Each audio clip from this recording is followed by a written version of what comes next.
வணக்கம் நண்பர்களே! இன்னைக்கு நம்ம ஸ்டடி கேஸ்ல அதாவது எப்படியாவது அந்த வீட்ட வந்து மீட்டணும். அதுக்காக வந்து கடனை எப்படியாவது அடைக்கணும் அப்படிங்கிறது தான் நம்ம முத்து மீனாவோட வெறி. அதனுடைய வெளிப்பாடா வந்து பார்த்தீங்கன்னா, முதல்ல ஒரு ரூ. 10,00,000 ரெடி பண்ணிறாங்க. எப்படி அவங்க செயின வச்சு வாங்குறாங்க. பிளஸ் வந்து பாட்டியோட நகைய வச்சு வாங்குறாங்க. அதெல்லாம் ரெடி பண்றாங்க.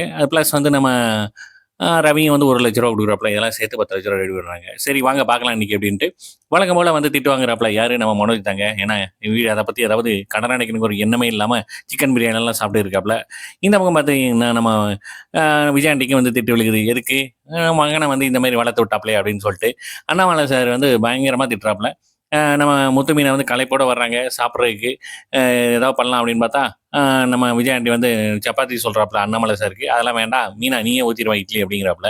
இந்த பக்கம் நம்ம ரவியும், ஸ்ருதியும் வந்து அவங்க வந்து அப்பாட்ட கடன் வாங்கலான்ட்டு ஸ்ருதி சொல்ல அதெல்லாம் வேண்டாம். நம்மளுடைய பங்கு வந்து என்னால முடிஞ்ச ரூ. 1,00,000 இத குடுத்தாவே போதும் அப்படிங்கிறாங்க. சரின்ட்டு இங்கிட்டு நம்ம முத்து மீனா போய் பார்க்க, அவங்ககிட்ட வந்து என்னோட அமௌண்ட்றா சாரி தப்பா எடுத்துக்காத அப்படிங்கிறேன். நோ ப்ராப்ளம்டா நம்ம சேர்ந்தே குடுப்போம் அப்படின்ட்டு, அந்த ரூ. 10,00,000 கொண்டு போய் ஃபினான்சியர்ட்ட வந்து குடுக்குறாப்ல. நோட்ட எண்ணிக்கோங்க அப்படிங்கிறாப்ல. எண்ணிட்டு எனக்கு ப்ராப்பரா வந்து இந்த அமௌண்ட்டுக்கு வந்து ரிசிப்ட் போட்டு தரணும் அப்படின்னு சொல்லி ஃபோட்டோலாம் எடுத்துக்கிறாப்ல. இத சிந்தாமணி பார்த்துட்டு, எனக்கு பணம் முக்கியம் இல்ல. அவங்க மானத்த வாங்கணும். அதுக்கு என்ன பண்ணணும்? அப்ப ஃபோர்ஜரி கையெழுத்து தானே. அந்த கையெழுத்த காட்டி போலீஸ்ல கம்ப்ளைண்ட் பண்ணுவோம் அப்படிங்கிறாங்க. அதோட முடியுதுங்க. ப்ரமோல வந்து பார்த்தீங்கன்னா, நம்ம மனோஜ வந்து அரெஸ்ட் பண்ற மாரிங்க.